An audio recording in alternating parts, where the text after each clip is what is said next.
કરો છો તમે? ફોદીનાની ચટણી બનાવું છું. ખાંડીને? હા, મિક્સરમાં સ્વાદ ન આવે પણ જે આપણે મહેનતથી ખાંડીને આપણે વ્યવસ્થિત બનાવી તો બહુ મસ્ત એનો ટેસ્ટ આવે છે. વાહ મમ્મી વાહ. મિક્સરમાં આમાં શું નાખ્યું તમે?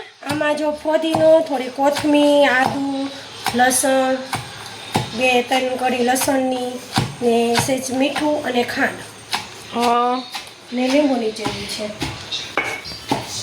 હવે એને છે ને આમ આપણે ટોચીને કરવાની, એનો સ્વાદ સાવ અલગ જ લાગશે ને બહુ મસ્ત લાગશે.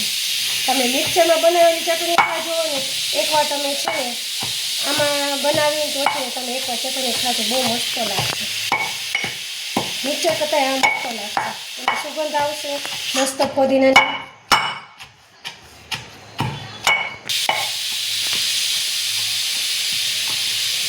ખાંડ બનાવો.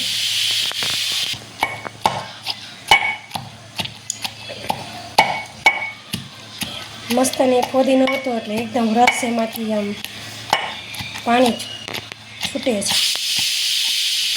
જુઓ આમાં માંડવીના દાણા એડ કર્યા. જુઓ ચટણી બની ગઈ છે.